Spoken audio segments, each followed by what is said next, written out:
our only professional wrestler, actually doing a very good job, pioneering the whole scene and all, hopefully getting one of his prodigies to go to WWE. Spacedollah? Hello, I'm back. Yeah, so have you left the Illuminati or are you still a part of it? Bro, I'm still a part of Illuminati.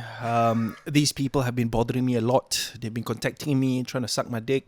Oh, but nice. you know, it's a huge responsibility, man. Being in the Illuminati requires a lot of commitment. I knew it. That's what they do lah in the Illuminati. Okay, sucking dick is it's sort of like Jeffrey Epstein. Bro, nanti kita kena bunuh orang Illuminati, bro. No. Tarik balik. No, I'm recording. Just go long. Korang dia contact kita. These people are looking for trouble. Have you actually looked into like the history? Nah. I look a bit into it. So people like now they think they like sort of what do you call it? The rumors are all they link Illuminati with the devil basically, okay? People in the Illuminati that are working for the devil. It's not like that okay? The truth is the origins is like it's sort of a group of people, elite group of people, okay? Super wealthy and stuff. They just want to get together, perhaps put on some weird costumes, you know, worship some dolls, stuff like that. Yeah, but it's not as like what people think it is now some worshipping the devil, that stuff like that I love how people actually fell for it from our last podcast. I think when I was looking at the comments, I was like, whoa. But then banyak orang kantoi ikan juga. A lot of people. Bro, most of them actually like, is it real? But the most important part is they went and checked out the podcast Okay, so people who don't know what we're talking about, right? This dude, we were doing the last podcast and he said, hey, can we do a social experiment You know, I had no idea how well it was gonna turn out. 1.5 million on TikTok. I don't know about other platforms. But yeah, it was just him saying that he's gonna join. He's actually a part of the Illuminati for 10 years or something like that. And then me and the other dude, Ashraf, who was in the podcast, was like, yeah. And that's about it, bro. Good times. Good times. Yeah, before we start podcast, just want to shout out to the Coffee Break new sponsors for Let's Get It Podcast. They are a news platform. They make news simple, entertaining and convenient, filtering the most important news in present time to help you start your day. Guys, if you want to support the podcast, click on the link in the video description below and subscribe to their newsletter for free. That's right, guys, for free. Terima kasih. Yes, thank you. So, bro, you've been everywhere, man.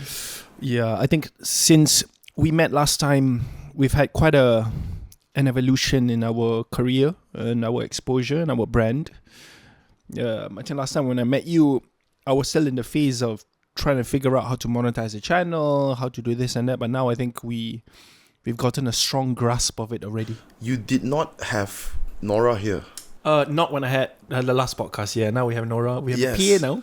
Yeah. I guess Spacedollah team is also growing. Yes, we have quite a few editors already who are working on producing the content, writing the script, producing the long form content, short form content, and also producing content for clients. So it'll be like a production house as well. Yeah, I remember last time you told me something like, you looked me straight in the eye and you said, I'm going to be more popular than your brother, Syed Saddiq. Yeah, I don't know, I guess, are we there yet? No, not even close. Internationally, maybe? Saddiq is an epidemic. His beautiful lifestyle with Bella, still hi Bella, has been amazing. And every time I think I'm exploding, he's exploding more. So still, let's stick to the time span of 7 years. We still have another 4 years and a half to go. But I'm very excited to see how everything is going to roll out in this next few years. How long have they been together already? It seems like it seems like he's very, very keen on settling down and tying the knot. Well, he's definitely a loyal man now. I can tell you that. He's very happy, and I think Bella is also very happy too. But when it comes to taking it to the next stage in their relationship and friendship, this is the one thing I am not allowed to share. So Saddiq strictly told me that's the one thing you're not allowed to talk about.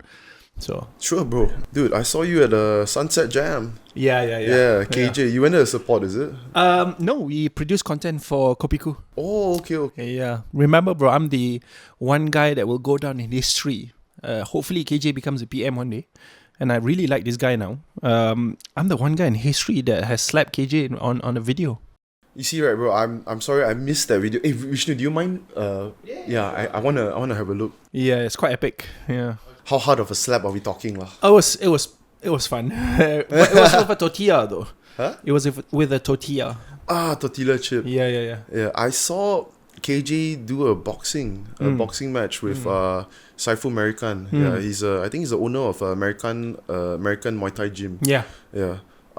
It wasn't a full-blown fight, of course, because obviously American is way more experienced lah, okay? Yeah, but it was not bad, man. Yeah, Nice. they moved around. He got hit, definitely. Yeah, he took some punches. Yeah. I really like KJ now. I gotta be honest with you, before I met this guy in person, 1 second, please. Oh, I thought a Yeah, chip yeah. is a pita bread. Actually, you gotta. He also slapped you, bro. Yeah, of course. But his last slap was personal, bro. It was so good. Yeah. The other dude? Who's the other dude? That's the owner of Kopiku. Ah, nice. You know what, bro? KJ looks tall, right? But when you had water had to. Yeah. KJ looks tall, right? But when he's standing next to you, bro. Bro, I'm a giant compared to everyone, bro. Yeah. You gotta say the last slap. That's the most epic one to me. You ever heard of power slap? No. Bro. It's so good. Yeah, bro.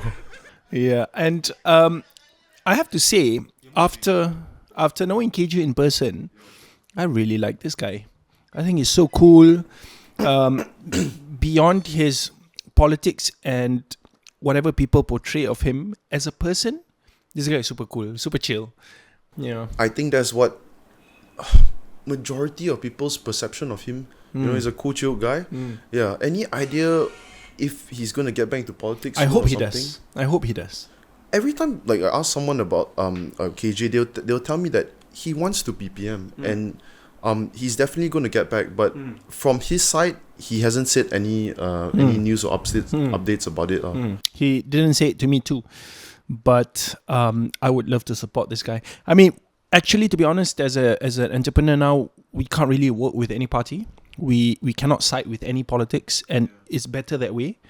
But I do like him, and I think he has a potential becoming a PM. You like him, but you don't have to vote for him. I mean, on camera lah, you don't have to I mean, I definitely specify. I like macam mana dia nak cuba keluarkan information tu. But yeah, no, I like him as a person, and if he is running, I think he would be a great candidate.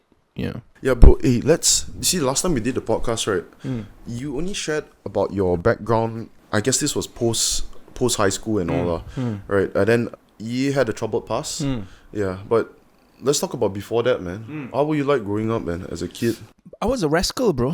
I was since before. I was definitely the black sheep of the family. I had no potential as a kid, I think, compared to my siblings who were very hardworking. Academics wise. Yeah, they were. I was definitely the not smart one. But I was very street smart, was very creative with what I did and how I approached life. Now, that didn't accumulate to anything. I didn't obtain anything as a child growing up. But I was that person that was always convincing my siblings to ponteng sekolah, you know, and do all these hysterical things to cause us to get in trouble. Sorry, how much older are you than Saddiq? Saddiq is 33, if I'm correct. I'm 36. 33, yeah. I'm 36, yeah. You would know better than me. Yeah. Okay, so you all went to the same high school, or is it? Yes, we went to the same high school, same sekolah rendah as well. Okay. Yeah. Were you into sports or what? Nope, but I was very into cyber cafe. Yeah. Remember those days when it was like 10 ringgit 10 hour? Oh my god. 10 ringgit 10 hour? Bro, were you not alive during that time? Mine was 5 ringgit for 3 hour. Bro, he got ripped off. Yeah. He got ripped off. 1 ringgit 1 hour. Yeah. Did you actually buy the 10 ringgit package? Yes, all the time. And it wasn't just me. It was me, Saddiq, and Hadi, my cousin. So when my mom would get ready to go to sleep, we would lie to our parents saying that we wanted to sleep at our neighbor's house. His name is Daniel. And Daniel would lie to his parents saying he wanted to sleep at our house. And then we would jalan to the Cyber Cafe, which was like 3 kilometers away. Go 10 hour, 10 ringgit. We played RYL, Ragnarok, Dota 1. And then after 10 hours, we came back dozy, sleepy, and then go to school. With a hangover, CC hangover. Yeah. And then we got caught, bro. We got caught, my mom. And my mom was cikgu pengawas, cikgu discipline also in school. She put our pictures at the Cyber Cafe. That guy that is a past minister, his picture was at a Cyber Cafe, bro. My mom put the picture, they don't allow the students in. And Wait, the guy that's a past minister? I mean, The Oh, ex-minister. I thought you mean pass. Ex-minister. Pass. I'm like, Ex-minister. Saddiq pass? No. Yeah, what the- Ex-minister. But we got super creative when those pictures was at a cyber cafe. Instead of worrying about how we wanted to play games, we caught him with what do you call this? You know, those days you had shops where they do gambling. So we caught him with one guy's name is Leslie. He had a gambling shop behind a handphone shop, and we played games over there. Not gambling, but our games over there, and he was super cool as well. Oh, so this was your alternative lah? Yeah. To, oh my god, you guys were committed to Yes. the CC life. Yes. Yeah, but Saddiq managed to, he still did well in school. Yes. But he's also CC. Yes. Not as much as you lah. Mm. Bro, one thing about CC is there's always that dude at the corner. Mm. You know about that? I was that dude. No, bro, I'm talking about the, I hope you're not lah, bro. What is that? I'm talking about the dude at the corner with the monitors. Oh, the masturbate one. Wait, there are people that do that, huh? Okay. That was you, is it? No, that wasn't me. I didn't know they got people like that. I mean, the cyber cafes I was playing at, we didn't see all these things. I saw it in a lot of cyber cafes as normal thing. Naughty. Yeah. Yeah. After high school, what happened, bro? After high school, I went to Technique. IKM Kedah. It was in Kedah lah, kat Sik. And it was an interesting and also saddening experience because I got beaten up to a pulp. I think I was hospitalized for a few days. Yeah, what happened, bro? I was weird, bro. I started liking metal music, and those days. What happened? Why did you get beat up, bro? Because I was weird. Everybody, you're in Kedah and then you listen to metal music, and then in Sik also. So the people in that university was very against this because they thought it was like black magic. But then again, I was listening to Cradle of Filth also. And I got beaten up to a pulp. I remember my dad came there to Kedah to see me at the hospital. Yeah. Can you tell me exactly what happened, bro? I remember going into the Dobby room, laundry room. Of the uni. And there were 7 to 8 seniors of mine who was there. And they started talking to me about how what I did was berdosa and everything. And then more people came in, and then it became like a rally to beat me up. And they actually did beat you up, huh? Bro, that's fucked up, man. Yeah, I mean, you're a big dude lah. Okay, I was skinny then. I was very, very skinny. But little did they know how life would develop. I remember a few of them contacting me now and trying to be all friendly. Are you serious? Like the same people who literally punched you. And what do they say? They try to be friendly. They don't even apologize. They try to ask for favors. And say like, bro, so good to see how far you've come and blah. And like, hey man, you fucking punched me in the face. I didn't. I just blue tick them. I don't have the luxury of time to entertain it. But it doesn't mean I forgive them. But it doesn't mean I have to entertain them. Okay, bro. So uni, then after that you went to, sorry, that was college? College, yeah. After I went to Uni KL Miat at Dengkil. I studied aviation manufacturing. And over there I did pretty well. Yeah. Aerospace engineering? Aviation manufacturing. Oh, okay. Yeah, so over there I did pretty well. I think I got 3.7 or something. And then I got offered to study in US. So I studied at Florida, at Daytona Beach, at a university called Embry-Riddle. And I took aerospace engineering. And I flopped big time. I got culture shock. Yeah. Which is actually a very common thing for international students who go abroad and study. Especially in America. Because I watched too much American Pie and all this. You sound like me, bro. Yeah. And I did the whole fraternity. I joined Sigma Chi. Are you serious, bro? Yeah. And then Mara kasih duit. Aku bukan guna duit tu untuk bayar fee. Aku beli motor, merempit. I bought a big superbike. And it's cheap over there, not like in Malaysia. I bought a superbike there, like 800cc for like $3,000. Oh, merempit. I've said this multiple times on the podcast, but I was so influenced by American Pie last time. So I wanted to study in America. I went to Melbourne. My brother was already there. Yeah, so I went to Melbourne. But I really wanted to study in America and do the whole fraternity thing, which is exactly what you did. Yeah, so you did your uni and you did well. Why do you think you did well when you said like you were terrible in high school and all? Tiru.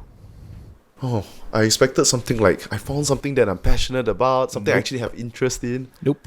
I was just very good at copying. Copy assignment, copy exams. You had like a team of 5 of us who would always share the answers, hand gestures to give you the answer, and we did very well. Okay. Yeah. Shit, man. Sorry, Mara. I cheated also in my exams. But I did it professionally, bro. We watch videos on how to do it professionally. You think you can share some of the tips now? We wrote on our pens. We wrote below our shoes. Yeah, it was next level. Have you ever talked about this sort of shit? No, Yeah, bro, you're really naughty wild dude. I was. Yeah. Yeah, okay, so you did well, but actually you Copied. copied. Yeah, went to America, and the freedom and entertainment all just Yes. it overwhelmed you. Yes. Well, it didn't overwhelm me. I chose to do it.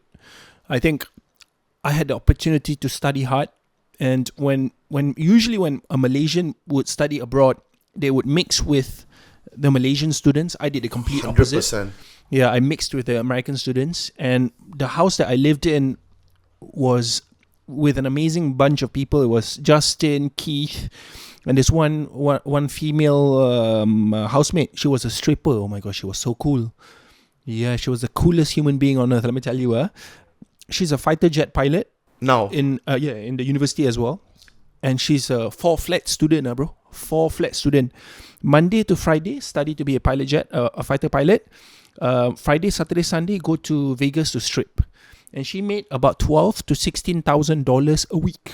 a week! Came back with cash. Yeah. She even had a stripper pole at the house. So sometimes we'd be like, ooh. This your housemate? Yeah, my housemate. Yeah, so this is a recipe for how you became a...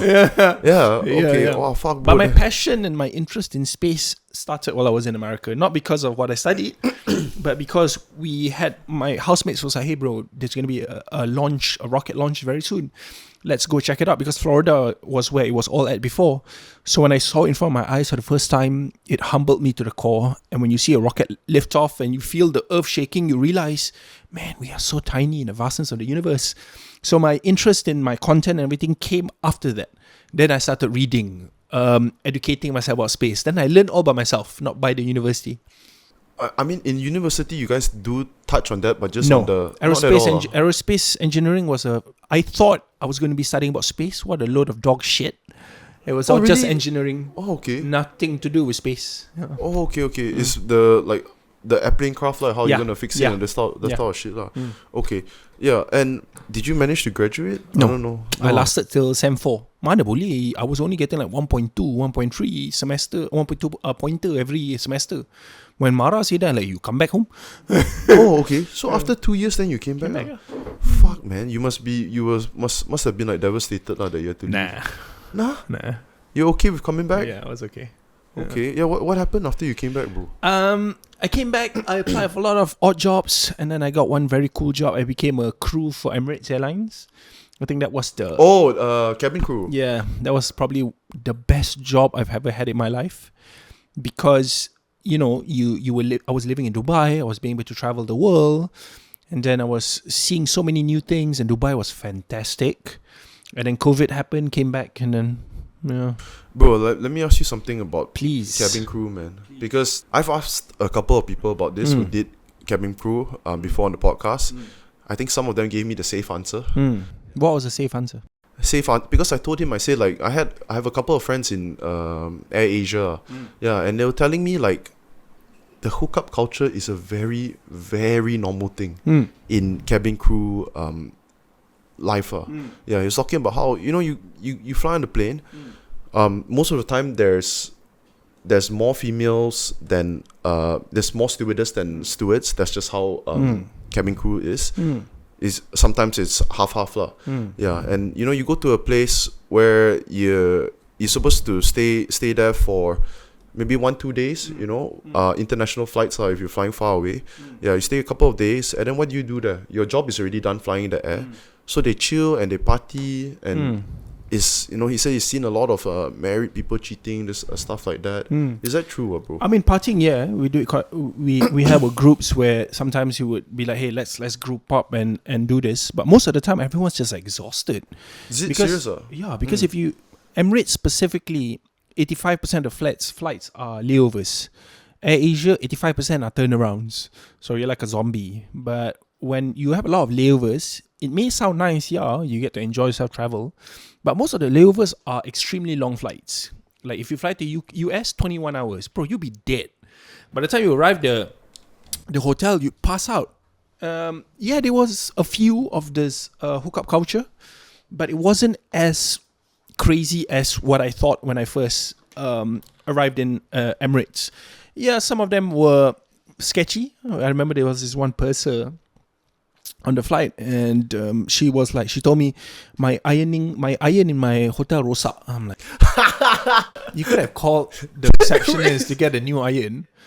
So I knew it was a trick, but it didn't happen as often as they make it sound. Yeah, and she's like also, by the way, you're also 6'3", so that's why I called you to come and iron my. No, not really that, bro. Not really that. For Emirates, it's a big aircraft. It's like A380, so maybe you have 23 to 27 crew. And yeah, a majority of them are female, but also when they are male, a majority of them are not straight. So they don't have a lot of choices. Yeah, that's true. How long did you do cabin crew? 2 years. 2 years. Any like pet peeves or like stories with the customers? Yes. Yeah, that really tick you off. Yeah. We had a customer once where we had to restrain. He was so drunk, and he was starting to spit on everyone. And then he went down and tried to open the flight deck door. So we had to restrain him. Even when he restrained him, he bite one of the crew, so we had to restrain his mouth as well. Yeah, this guy was so drunk, and he was embarrassing his whole family because his brother was there too. And I cannot imagine doing that to my brother. You know, it was such an embarrassment. Did you have children? Yeah, no. It's just him, his wife, and the brother. Okay, but only one time happened. Yeah, okay. Then how come you stopped, man? COVID happened. Okay. Yeah. Actually, it's very similar to, Arif Yong. No. Yeah. Arif Yong, he does the the Harry Potter thing with Mark Odea. Yeah, he used to do this Harry Potter grab sort of sketches. You never seen that. Also, he was in cabin crew, and then COVID. Yeah, and then he had to stop. Come back then, I remember you told me that you had a very dark time. Yeah, and the result of that was the birth of Spacedollah channel. We are going to 5 years now. 5 years, time bro, flies, bro. It has been life-changing, honestly. I remember those days of starting Spacedollah and not being sure if I could even make money from this, but I knew I enjoyed it. I knew I enjoyed making videos. Little did I know we would reach this stage where it's mind-boggling. We have Nora now. We have amazing PA who's been a part of Spacedollah now. We have editors, but the craziest part about it is how we grew from nothing to something. If I can tell you all the things that we are going through now, I think you'll be shocked too, bro. Yeah, I'm going to be a DJ. Hey, I was about to bring that up, man. So, KJ's been a DJ at Hot FM 2 years already. I saw some news about your brother. Era? Yes, Era. What happened? They couldn't get the deal done. There were some complex issues. Okay, but it's a no-go. No-go. And have you spoken publicly about this DJ thing? I didn't hear anything about that. We just confirmed with. I don't think we're allowed to say it yet. But it's confirmed. I'm going to be a DJ on a radio channel too. 2 days a week. Okay. Yeah. How did this come about, man? Is this something that you've always been interested in? No, bro. Like I said, it's. I never expected all of this to happen when I first started social media. I want you to think about this, bro. I want you to understand the journey of a content creator. We started off with making zero. I was a Grab driver. I was surviving of being a Grab driver. I was earning 3,000 to maybe 4,000 in a good month. And while doing Grab, came back home, made content every day, not knowing where I was going to go. A year and a half later, made my first $1 from RPM. Another 6 months later, made my first $1,000. And I was like, okay, I can quit my Grab, do content creation full time. I edited myself and posted 1,040 videos. 1,000 plus videos by myself, both Bahasa Melayu and English. And I had no help that time. And then I slowly figured out, wanted to monetize the views. Then we started Spacedollah Learning. We lost money because we created Spacedollah Learning for the B40. And then I was like, okay, you know what? From 64 videos, 64 of those digital classes, I trained public speaking. And then we started approaching small SMEs, charging them 2,000 ringgit for a 6-hour class. And then one day, one very big company, his name is Ashraf, he called me over to teach his company about social media. What is his company? He's doing very well. He has a lot of companies. Okay. But he's a very successful entrepreneur. And he loved the class. And then he said, hey man, I want you to fly to Oxford University to teach. And we flew to Oxford University. And I was a teacher there with KJ. It was such an honor. And we were teaching the 1%, the ultra successful Malaysians, like Trapo making 70 million a year, Gula Cakery 30 million a year, Kopi Ku, so many big brand. We even met the Tauke of Ayam. Yeah, he sells more than 100 million chicken every month. They do with family, Tauke Ayam. And then everybody loved it. Everybody loved the class. And Ashraf was like, okay, you are coming to Oxford every year. So now I'm a full-time teacher in Oxford as well. When was the first time you went over there? Bila Nora? When was the first time I went to Oxford? How many months ago? May. Yeah, May. Now we're going to Oxford again on... Bro, something I wanna ask, man. Like, you standing in Oxford, like lecture hall and talking to all these people, right? Do you ever get like that sort of like imposter syndrome feeling? No. Because I am the best. Why so? See, why I am very confident in my teaching is because I didn't start Spacedollah with help.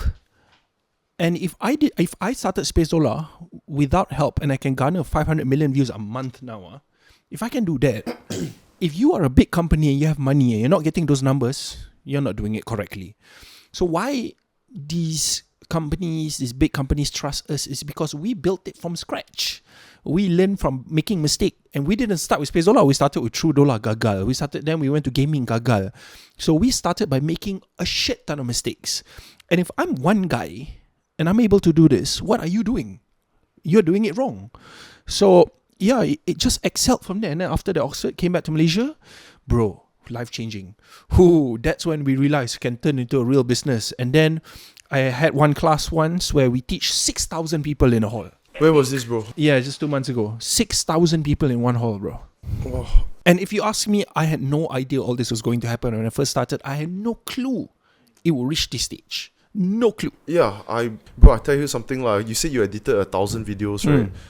I'm at about 600 videos or so lah. Hopefully I can get an editor soon. Nice. But yeah, bro, you really put in the work, man. So it was a solid 1 to 2 years before you actually made some money from it. Yes. I was a full-time Grab driver. Best decision I ever made. Because if you're working a regular 9 to 5, you don't have the luxury of time to go back to it because sometimes your boss kacau you. But when you're a Grab driver, by the time you're done with Grab, you can commit full-time to your career. And I love being a Grab driver. I get to meet all these amazing customers and was super nice to people. I was super friendly, super talkative. No one knew, right, that you were Saddiq's bro or what back then? No, maybe one or two lah, but... So, bro, where do you see Spacedollah heading right now, man? We are not going to do other things. I think the biggest failure of a content creator is they try to do a lot of things. I have no interest in tapping all markets. I don't teach people how to be rich. I don't teach people how to make a shit ton of money. I just teach people how to create a powerful personal branding in social media correctly. And I don't plan to go other things. Just that one thing alone. And I also realize this is why a lot of people fail. I have this one friend who's doing podcast now. He's selling gold and shit. I'm like, bro, why you... When you think... Selling gold? Oh, yeah. From a content creation. And when you think... The problem with a lot of Malaysians these days I meet... Honestly, I'm not the best at keeping up the latest news, which is something that I kind of have to do for this podcast. Like, how do I even start? How do I choose the most important ones? And sometimes you even have to pay to read the full news article. And then I found the coffee break, which is now a part of my daily routine. They make it simple, convenient, and fun, filtering the most important news for you, and they've made it so much easier for me to stay updated. I even listen to their podcast audio when I'm on the move, for example, driving in the car. I highly recommend subscribing to their newsletter updates. Just click the link in the description below, put in your email, and click subscribe. The coffee break. Get smarter in just 3 minutes. I gotta be honest with all of you. Is you get swayed too easily with thinking cara ini boleh kaya cepat. Like opening a pickleball court. I don't know lah. Yeah, people get swayed too easily in this, really. And like my friends who do social media, when they fail after 50, 60 videos, they give up. I'm like, bro, you don't even try hard enough. When I started Spacedollah Learning, we lost money all the time. But we knew this is going to be an investment for the next 10 years. We say, what I work for now might bring something for the next 10 years, and it's worth the time, it's worth the hustle now. So I am the proof that if you stay doing one thing and one thing alone, and you don't sway just because people tell you this can make money faster, it can be fruitful and turn to something. And yeah, alhamdulillah, look where we are now. Yeah. The last time when we did the podcast, right, bro, we also talked a bit about AI lah. And obviously, when people talk about AI, there's two sides of it lah. Okay, one side of it is the side where you hear from, what do you call that, like CEOs of OpenAI, for example, and they're talking about the wonders of AI and how, you know, people having worries of AI taking over and being too smart and enslave humanity is all overthinking. And it's sort of like last time people thought the same way about smartphones like that. But right? you cannot compare smartphone with AI. Smartphone was nothing compared to AI. Smartphone is just a smartphone. But AI, for the first time in human history, we are creating something that is going to be smarter than us. So the invention of AI can only be compared to how humans first discovered fire. How impactful that was. You learn you can cook food now. Yeah. You don't get sick easily by cooking food. By not cooking food, you mean? Yeah, by not cooking. But now that's the only comparison we have now with AI. People are really downplaying AI. Let me tell you right now, people are downplaying AI. Yeah, so there's one side of it, like what I said, is the CEOs, you know, and they're going to say what they have to say to keep the company rolling, keep the profits coming in. And the other side of it is people, experts who actually devote their time studying AI and all, and they're legit terrified and scared, man. What do you think, man? Like, are we digging our grave? I think AI will change humanity forever. I think we are blessed because we are living in a time where, for the first time in human history, we cannot tell you what's going to happen in the next 5 years. You cannot. Definitely. However, I also think it is a waste of time to worry about something that has not happened. I think people spend too much time. I have students like this too who always tell me, oh, you know, when we make content later, AI going to be good, or they're going to take over jobs. I always tell them, you are wasting your time worrying about something that haven't happened yet. Focus on what happens tomorrow, not something that might or might not happen, because we do not know. But one thing is for sure, AI is going to rapidly change everything. I think in the next 2 decades, maybe less, all these perempuan mata duitan are going to be fucked. I think we'll reach a point. Wait, you see perempuan mata duitan? Perempuan mata duitan. What does that mean actually? Girls who only want to date guy for money. Oh, gold diggers lah. Gold diggers. Yeah, thank you.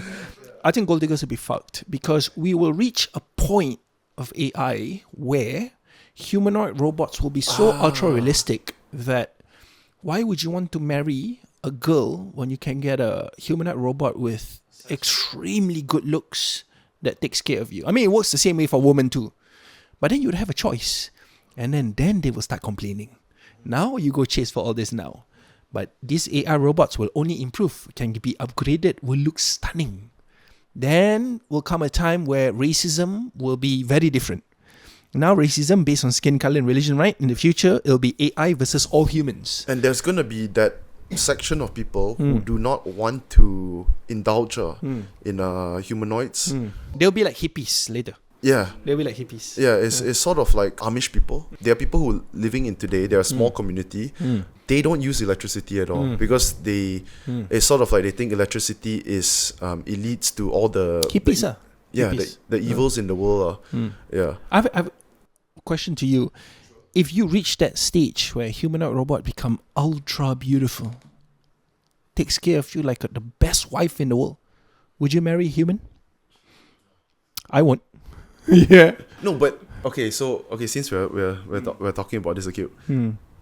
Why won't you marry? We have to describe first how good is the humanoid, how similar it is. Very good, very similar. I mean, look at how humanoids robots are now. Now already they are so fluid that they are walking, their hand movement is so fluid, it's almost like a human. Now that has only taken 3 years. to be that fluid. I just saw a video today. This dude went to this China humanoid factory. This white dude went there. The robots, the physical appearances all are pretty very similar to human-like. The movement, all you can still tell is like a robot like that. In Malaysia, I haven't seen many of these things. Have you? Because Malaysia is always 10 years behind. And it's not a bad thing. Malaysia government, they do this. It's actually very good. Because they like to monitor other countries fuck up first before they take that technology and bring it over to the country. It's not a bad thing. It's a good thing. Because imagine if they implement everything the same time with America, China. What if they fuck up? At least we don't fuck up first, what? So it's not a bad thing. However, that day will 100% come. People say all this science fiction. If you say the science fiction, you don't know shit. You're not researching enough about AI. You're not looking at the humanoid robots that are already being created now.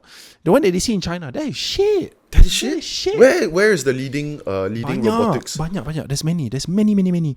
But it's still shit. But I just want you to think about this. That's only 3 years. You mean shit for now lah? But that's only 3 years of progression. Only 3 years. I'm talking about 20 years. If 3 years we have AI robots who are that good, what's going to happen in 20 years? So I think we will reach a stage where our kids don't want to get married with humanity. Bro, then there's going to be the whole discussion about the population thing. Yeah, where don't worry, we'll find a way to create artificial wombs. Population decline because of lack of people getting married, having children, this sort of things. That won't happen. Japan is already 5 years away from creating their own artificial womb. Yeah, and now we have babies created that don't have Down syndrome. You can connect 3 sperm to create 1 child. You mean they have baby? You can. Now you can tailor-made babies already. Well, you can for 100% sure know that they don't have any defects or this sort of thing. Not 100%, but for Down syndrome, yes, you can stop it already. Okay, that's great, man. I haven't heard about that yet. Yes. Just now you were talking about watching your first time experiencing was it a NASA program or yes. what? Yeah, the rocket launch, right? Do you think we actually went to the moon? Yes. You think so? And we're going back to the moon again very soon. Have you looked into the conspiracies and all? Lies, load of dog shit. It's the same thing like them saying all these alien sightings are real. All the alien sightings are not real. All the alien sightings are all bullshit. All bullshit. I believe in aliens strongly. Yeah. I think it's illogical to say that there are no aliens. However, the sighting all is bullshit. And why all the sighting all America only? Why not in Malaysia? Why not in Kuala Lumpur, Sabah, Sarawak? Yeah. If you go in Google, right, the amount of UFO sightings, right, in countries other than America and just America alone is something like what, 95%? Yeah. You know, America. Yeah. And also the most, I think this is the one that really makes me, I just can't buy that shit, is why is it always grainy? Yeah. It's always grainy as fuck. Yeah. And, you know, it's been grainy 20 years ago, 30 years ago. And now whenever there's some new videos or whatever, it's still grainy. And now lagi susah nak percaya because of all the drones. Lagi susah nak percaya. Bro, if aliens exist, I believe they do. Why would they kacau us? We are so stupid. All we do is kill each other. Go tembak-tembak, bunuh each other at war. If aliens have the technology to travel faster than the speed of light to come and see us, they will look at us like we are monkeys in a cage. Bodoh betul manusia-manusia ni fucking killing each other. They could look at us just for fun, you know. Like a movie. Like a movie, yeah. It's like going to the butterfly farm, you know, something like that. They don't have to learn something from us. They have just nothing to learn from us. Yeah. If they can travel faster than the speed of light, they have nothing to learn from us. So you believe 100% they're around, we just have not had any... It's illogical. How do you say they don't exist? What logic is there to say that aliens don't exist? There are more than 2 trillion galaxies. There are more than 600 billion stars in our solar system. How do you say they don't exist? Yeah. But I do want to share one thing. You know why it's so hard to find aliens? Till now, we've not discovered or have hard concrete evidence of a planet or an exoplanet that has alien life. Why? Because if I asked you to find one fish in the ocean and that one fish name is Abu in the wide ocean, you think you can find Abu? Fuck no. Space is much wider than the fucking ocean. Yeah, it doesn't make sense. It's of course going to be hard. Yeah, it doesn't make any sense at all. Just now you talked to me about your friend coming over. We shall not name him lah. About Saddiq. I'm Okay, curious. yeah, bro. I had some Friends, some buddies, some friends, hang out with them, and we were chilling. After we eat, and then we were going to hang out, just talk a while, and suddenly, the topic of Syed Saddiq came up. I can't remember why it came up, but they started talking so much shit about him, and they knew that I already did a podcast with Syed Saddiq before, and I thought he was I was shocked at how chill he was and how it seemed like he was just a genuine straight up guy. Yeah. And then they went on this 20-minute rant about how he's full of shit. How Bella is a tool for the camera, is a PR tool like that, and they couldn't stand him. This guy is two-faced. He'll say whatever he has to say in front of the camera, but he's the type of person that will fuck you over. And then some dude was like, he's that type of guy, trust me, he was that type of guy. Last time I studied with him in the university and blah blah blah, blah talking all that shit about that. Yeah, and I was shocked, man. And obviously these people, they don't really know him, of course, personally. Yeah, it's like people who talk bad about Anwar, Najib. Do you know them in person? I don't know them in person. I will never ever talk bad about any politician unless I know them in person now, because I get the game already. But when it comes to Saddiq, I know why they do all this. Because it's different because because I know Saddiq personally. You know him from young, bro. You know everything. Yeah. I know why your friends do say all these things. Because they're motherfucking jealous. If they were in that position, you think they wouldn't do it too? And how do you know if it's real or not real? I know it's real, but how do you know? Do you know Saddiq personally? Are you there with him every day? Do you know Bella? I know personally? Bella, of course. No, not you. I'm saying those people. Of course they don't. Yeah. It's like people who like to portray and say, oh, Anwar this, Anwar that. I don't know Anwar. I dare not say anything about that guy. I'm not like how I was before, always like to badmouth people. I made an agreement to myself that if I don't know that person personally, I will never talk shit about that person. Never ever do that. So I don't know all this. But I do know Saddiq. And I can tell you right now, Mamat ni lurus bendol. Lurus bendol. And for all the hate that he's been getting, you guys are just jealous. Because he is working his ass off. And you feel that he has a leverage or he grew in this very ultra successful family. Bitch, no. My mother English teacher, my father worked hard labour job in Ulang-Alik, Johor, Singapore. We were no one. He just started in debating, working extremely hard to achieve what he achieved. And everybody be hating over that because they don't get it. If they get it, don't you think they'll say the same thing? Jealousy is one thing, okay? But another thing is also, it's a very convenient thing to bring up when you're hanging with a group of people. Gossip lah, in particular. Human nature, we just like to talk lah, know. And I'm not saying that I'm not someone that doesn't gossip or what lah, but you hang out around with a group of people a lot, right? They talk shit about anyone that is not you lah. Okay, and guess what? Once you stop hanging out with them, they talk shit about you too. Yeah, it's just something that us as humans do. Just now you say that you made it a point you're never gonna talk shit about people that you don't know anymore. Like for me, right, I always thought of it as I would judge someone even though I never meet them. And the reason why you judge someone is because I feel like it's very natural to do that. But if you meet the person for the first time, you have to give them a chance to actually show them lah who they are. Like it's basically a reset lah. Once you, I don't agree. I think people only. That's my flaw lah. What I'm saying, like of me, I don't think it's judging a flaw. people. Really, I don't think it's a flaw. I just think everybody who has the time to write negative comments and to constantly judge people, they have too much time in their hand. If you are a very busy person and if you are hustling all the time, you will not have the time to do this. A genuine hustler, whether it be a man or female, we do not have the luxury of time to judge or do all these things. We are focusing on leveling up, being selfish, taking care of ourselves and our family first. So I think when you reach that stage, bro, when you have so much shit to do, you don't have the time for this. Yeah, you're like, okay, whatever. And me, I am the king of throwing my friends away. If I ever go into that circle where they start bad-mouthing, I throw them away. I throw them far away. I unfollow them, I throw them. Then they say, oh, you sombong. Fuck you lah. Yeah, I have no time to entertain this shit because my life is focused on building my brand, working hard, working for my clients. I do not have the time to do this anymore. Yeah, that's why we work closely with the government, even though Saddiq is Saddiq and he's like against everything. But we are working very closely with Malaysia Madani. We're doing all these things because you will never see me post content about talking shit about government or politicians anymore. You will never see that. What happened? How did you get involved? I just work hard. We just work extremely hard. We started off our first. Sorry, I saw you were at the space department the other day. You were wearing the space suit as well. Yeah, we met Chan Lee Khan, the Minister of Science and Technology. Very nice guy. Yeah, and I told him, hey man, I'm Malaysia Madani. I think as an entrepreneur, you cannot fight with government. You have to be friends with all of them. If Saddiq wants to do that, you a politician, do it. But don't. I, as an entrepreneur, I cannot be involved in this. What happened, man? Actually, with Saddiq's case, it was actually quite long ago, right?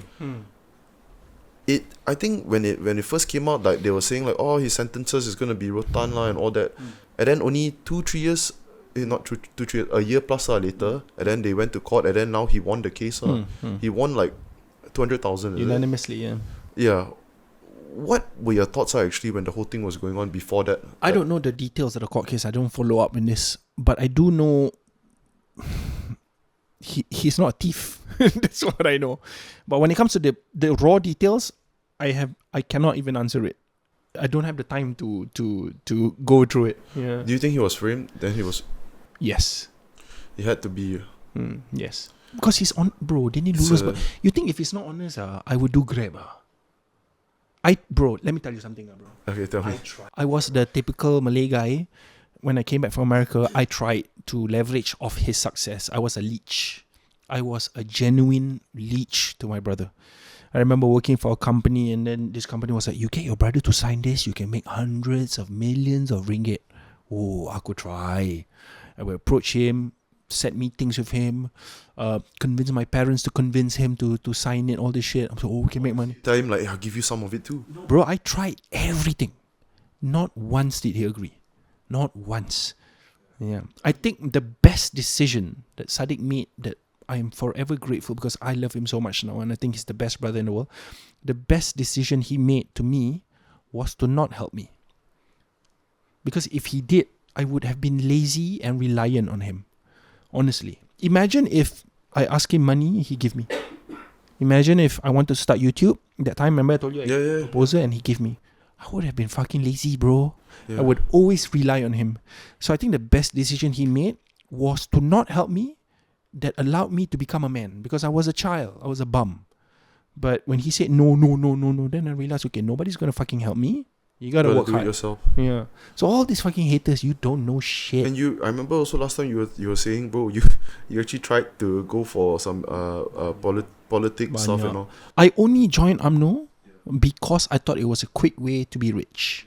Which is now you look back. Oh my god, a waste of fucking time. Is that still out of the picture that you? I would never join politics again. And I'm not saying all UMNO people are bad. Don't get me wrong. Some of them are my good friends.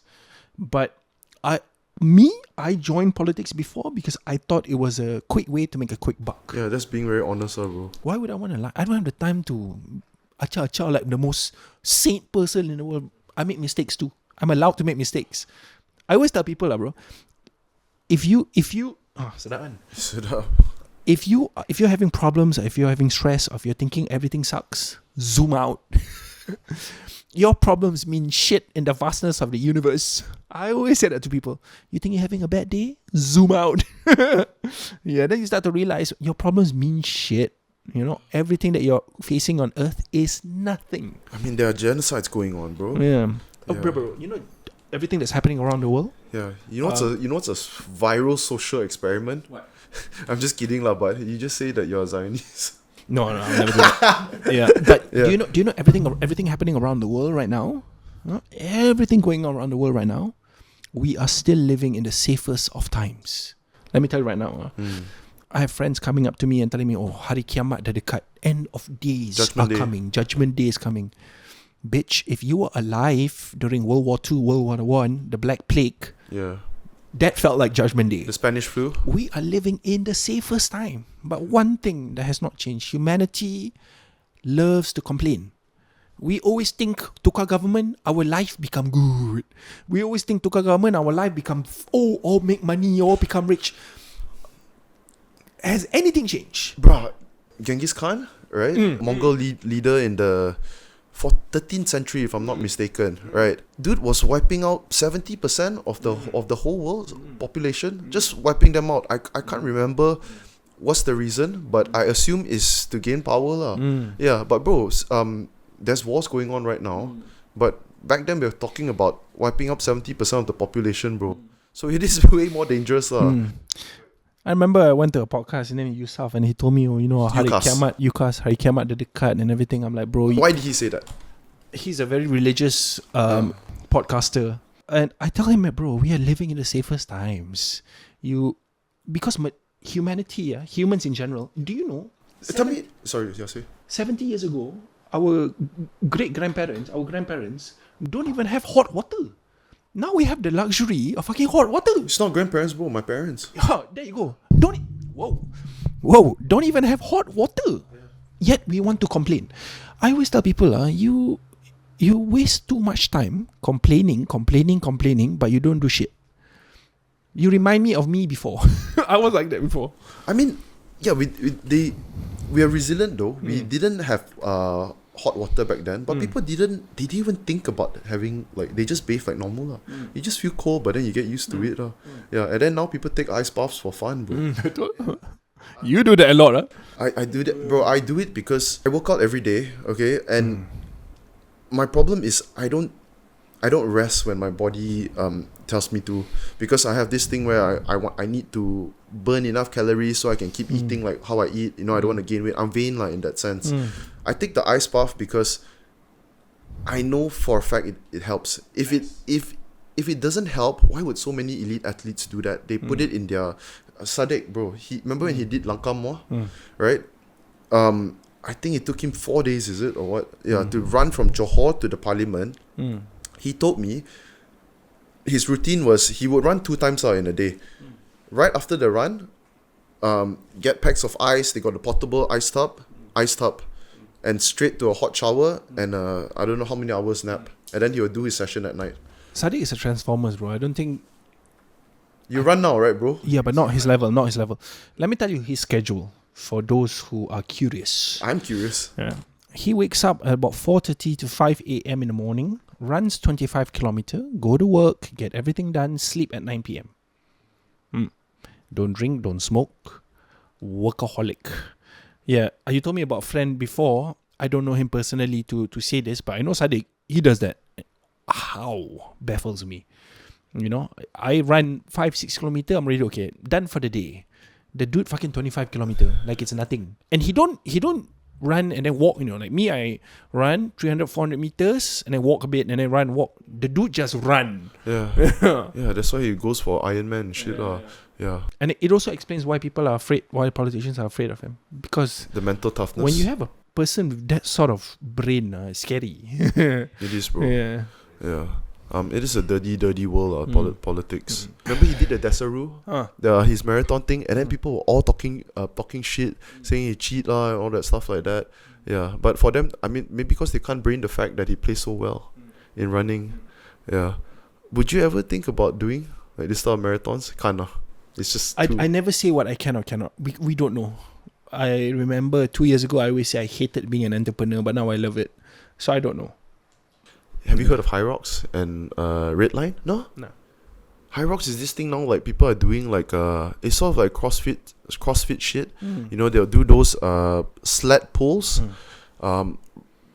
speed walking with the weights on their shoulder. I think the Trapo brothers do that. I think I've seen them doing it a few times. It's a big thing right now lah. So, it took off same time as like Pickle. They've got High Rocks. They just had Red Line. Red Line is sort of like, I would say, half marathon compared to High Rocks. High Rocks is let's say for example, right, an average time is about 2 hours like that, or not average, but average for the people that are actually good lah. Okay, so that type of shit is just 2 hours of you pushing your body as hard, as fast as you can.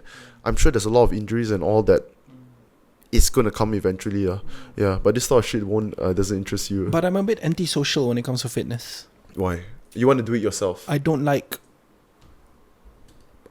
Bro, you've invited me for pickleball many times. Yes, badminton also. Rarely go. And my friends also ajak me. I think I only go once or twice only. For me, my fitness time is my time to zone in with myself. I like to put on headphones. I don't like to talk. I have friends who always want to come with me, but when I realize we start talking, I don't enjoy it. My fitness time is always me and my own brain, and I like that more. Because when I do it with people, I get distracted and I don't enjoy the process anymore. But when I'm alone with my headphones, I go into my own zone and I enjoy the process more. You listen to music? I do. Oh yeah, I listen to like Your heavy metal? Hans Zimmer. No, Hans Zimmer. Always Hans Zimmer. Okay. Oh, bro. Hans Zimmer. You listen to Hans Zimmer while fitness activity, you feel powerful. Yeah. I do that as well. When I go to the gym, do my boxing and weights all, I don't want people to talk to me. I don't talk to people also at the gym. You know, sometimes you bump into friends and all. I'm like, oh fuck, I have to talk to people. Yeah, but when I play sports like that, I don't mind lah. It's just I guess it's not really even much socializing. Honestly, when you go play for like weekly badminton or whatever, right? People just go there and play and they just chow, bro. Yeah, they don't bother talking. They do, bro. Bullshit. Maybe they would want to talk a lot to you lah. Okay, bro. That time I went to a pickleball game, bro. They were like cameras and shit, and that's different. So bro. many people there, and I'm like, oh my gosh, everybody wants to talk. Maybe you're playing with some influencers or what? Yeah, I guess so, but I didn't enjoy it. I definitely don't enjoy pickleball. I tried it a few times. I don't like it because I'm not good, and I don't like it. Do you watch your diet or anything? It's so hard because I live with my mother and she cooks amazing food. Yeah. Not so healthy? No, but bro, honestly, now I'm more consistent on my fitness compared to before. Yeah, I just did a hiking of 6 kilometer and run 5 kilometer yesterday. It felt good. Yeah. Hike where? Bukit Kera. Bro, just now you say you couldn't tell me much about the DJ thing, right? But how did it come out? Like some people just No, the big boss contacted me. Yeah. And he said, how would you like to be a DJ on this very big radio channel in Malaysia? I flipped out. I thought, wow, what a great opportunity. And he said, okay, we'll come back to you with the confirmation. And then we had a second meeting. Can you say which market? Malay, English, Chinese? Malay. I am not surprised. Yeah. And they came back. We had another meeting to discuss on the price. Initially, I thought they were like 250 ringgit. I was at the silap dengar. Dia cakap 250 ringgit per session. I'm like, huh? 250 ringgit Bro, for there's no way, man. 3 to 7 p.m. And they're like, no. 2,500 ringgit per session. I was like, it's like 20k a month. Can you say that on there? Oh, it's okay. Yeah. And I was like, what? I was like, yes. Yeah. So, but I want you to imagine that, bro. Yeah. We started off making $1 to nothing to YouTube, what do you call seeing that? something. YouTube revenue started off from that. Yeah. So to those who say you cannot make it on social media, you can. You're just lazy and you're not trying hard enough. What do you think about would you ever do like what do you call that? Celebrity boxing sort of thing? You ever tried any? The only boxing I would do is if I can beat my brother's ass. If I can go into a boxing match with Saddiq, I would do it. Yeah. Is it something personal? No. I love him, but I think it'll be a great match to do. You know, it's nothing personal. Bro, let me tell you, my relationship with my brother has gotten so much stronger than before. Because every time I met him before, I wanted something from him. Jujur aku cakap. Every time before, when I met him, I wanted something from him. But now, I'm busy, he's busy. That whenever we meet, we don't want anything from each other. And our bonding got so close. Yeah, now I'm so close with him and I love it. Because he's proud of me, I'm proud of him. We both do our own thing, you know. And that make our bonding super tight. But yeah, it will be an amazing boxing match if I can do it with him. There's going to be a lot of people tuning in. Saddiq, make that happen, bro. People would love to see that. You and me. Pew, pew. Did you see the viral video recently of this Chinese MMA dude that knocked out the security guard? No. The Malay guy? Yeah, I did. Yeah. What? Tony. His name is Tony. Yeah. That dude, right? He was the perfect character. He was provoking him, and obviously he started the fight lah. And then the Chinese guy didn't want to. He wanted to avoid the fight at all costs. And the guy was like, "Oh, touch me, bro! You boy or you girl?" And he pushed him and Tony the guy who was in the video, he's actually coming on the podcast next. Yeah, he took him down. put him to the ground, mounted him, jiu-jitsu stuff. And the guy was like, "Oh, you gata lah, bro. You gata. You know, he's talking shit like that." Yeah. Then got back up to his feet. And dude, I always find it so interesting that the people that get into street fights, right, most of the time, are people who have never trained in fighting. Because if you actually trained in fighting, right, bro, you would know how fucking dangerous it is, number one. And you would know that there's gonna be someone half your size that can beat the fuck out of you and submit you. And yeah, you're just unaware of all this sort of thing. I'm a gentle soul, bro. I don't even like watching MMA and boxing. I don't like violent sport. And fighting is not my thing, bro. I get afraid of seeing all this stuff. I think if we ever had to go to war, I'd fucking run and live in the forest. I'm like, fuck you. I'm fighting for you. Yeah. I look at it very differently, bro. I know it is violent and all, but somehow it's not ignore, but I take it as it's like this is a good way to describe it, high level chess match with dire consequences. Yeah, it's sort of like a strategy. It's all strategy, you know. So I look at it that way. I appreciate the art of it, Yeah, that's why I'm big. If you like it, you like it. There's a lot of things I don't like, bro. I don't like violent sport. I don't like ghost stories. Ghost stories is huge, man, in Malay market. What a waste of time. I think it's a whole bunch of dog shit or lies to milk money from people, milk fear. The truth, bro. That's the truth. It's the truth, bro. No, so you're saying that those people carrying out the podcast also, they know it too. They know it too, and they it's just entertainment lah, okay. Until now, kita tak kena pun kena rasuk. I always say every time I go podcast, can I say it here? Say it, bro. Okay, to all of you who say that you have the power or the connection to allow me to kena rasuk, I allow you to let me die, put paku in my body. If I die 7 days from now, with paku in my body, you are real. You have 7 days to prove that to me. Nothing, bone. Fucking bullshit. Bro, people actually say that to you? No, I threat. I say that in front of camera all the time. And they were like, oh, cannot say this. Oh, they actually were scared during the podcast. This is not scared, but they get angry because they cannot accept that I don't believe what they believe in. People get so agitated that I don't believe what they believe in. Macam aku kena ikut semua benda kau ikut je. My life is about my life. I don't need to follow everything that you follow. And they tell me, oh, you're not religious, you don't believe in Allah. I'm like, fuck you, man. I have a strong relationship with my God now. Don't tell me my religion and what I have to believe in. But just because you believe in hantu, you believe in this bull crap that they show in the movie, don't mean I have to believe in it.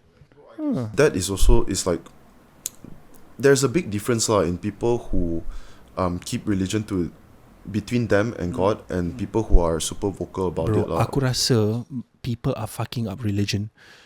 Religion, whatever religion you believe in, is about you and God, not about you portraying to everyone how you look, how you talk. But we live in a world now that is all about portraying to people.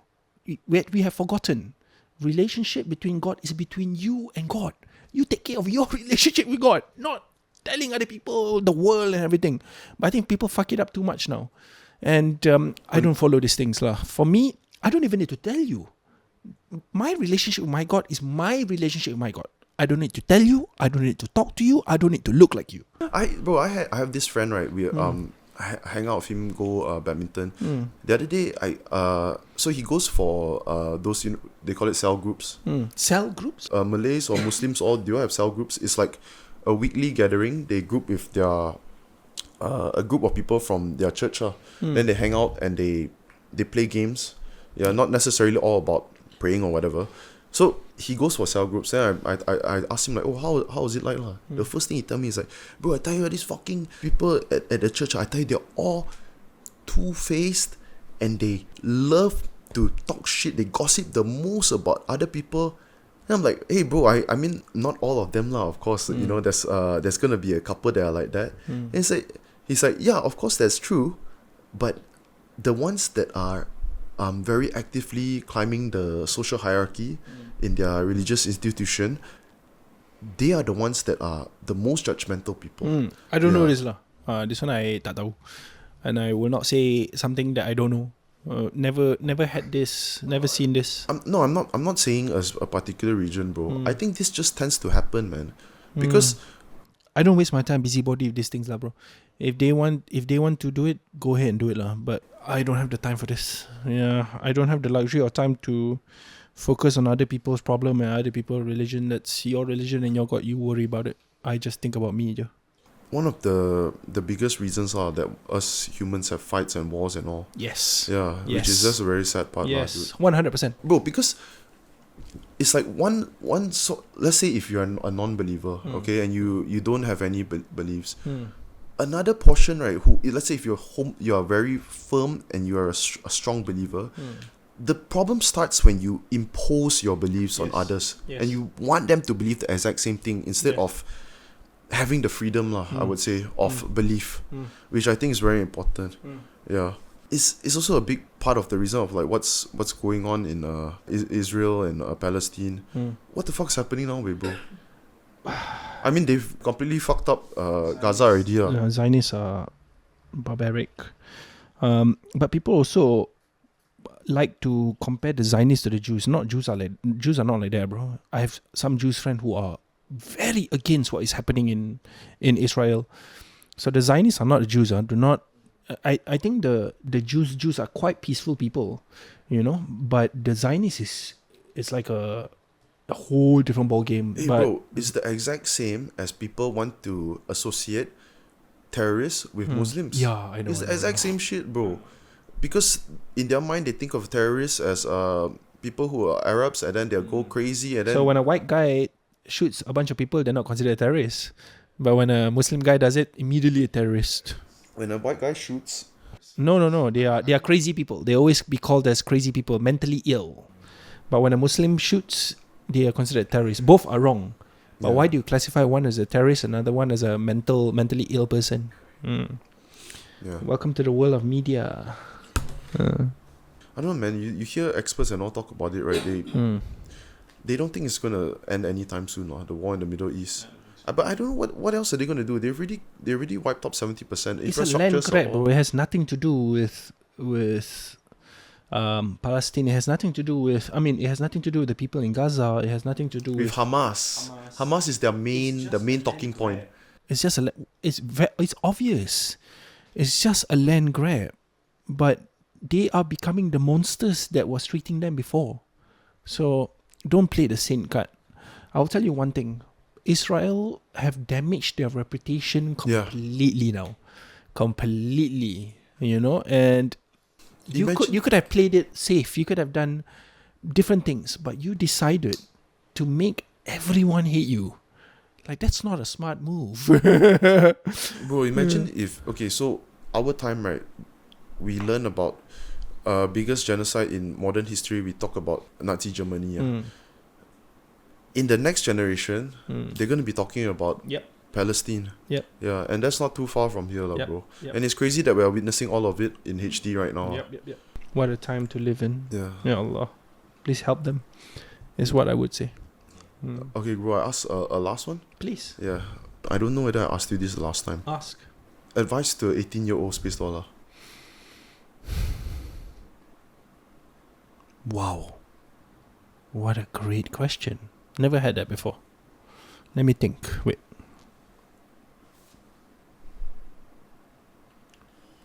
Stop being lazy. Stop complaining about everything around you. Do not be afraid of making mistakes. Make a lot of those.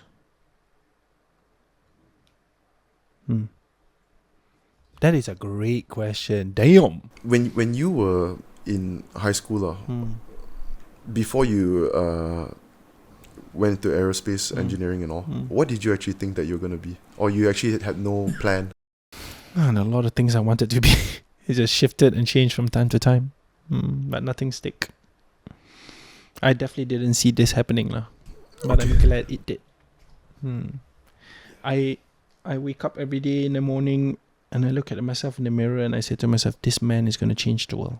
I'm going to change the world. I want to be one of the greats. I know people say you cocky, but I want to be one of the greats. If you're gonna potentially be someone great, right, bro, you have to have this sort of undeniable sort of mindset, lah. Yeah. I am the best, bro. And people might misinterpret that as cocky, I don't care what people think. but it's sort of confidence that you have to have. lah. Their opinion of me doesn't matter. What people think about me does not matter. I do not live my life to take care of everyone's feeling. I only take care of the people that like what I do. The rest are just noise. Okay, I wrap. Yeah, okay, alright, guys, that's it for today's podcast episode. Before I wrap up, I'm just do a shout out to Coffee Break. Yeah, our sponsors for the next couple of episodes. They are a news platform, simple, convenient. Go check them out. They've got a podcast as well, 15 minutes per episode. Driving to work, listen to the podcast, and you get updated with all the news within 15 minutes. And please, if you want to support the channel, click the link in the video description below and sign up to their newsletter for free. That's right, guys, free. Yeah, and yeah, guys, if you enjoyed today's episode, hit the like button, hit the subscribe button, leave a comment what you thought about today's podcast episode, and we will see you in the next episode. Give it up for Spacedollah, guys. See you, everyone. Assalamualaikum. To my homies, I'm missing my oldies, my brothers, my cronies. We all went to court, but before only courts that we knew were the ones where we were shooting dice, selling Kobe. To a legend, rest in peace to the old me, rest in peace to my brothers, rest in peace to my whole team. The oldest, I'm missing my shawty.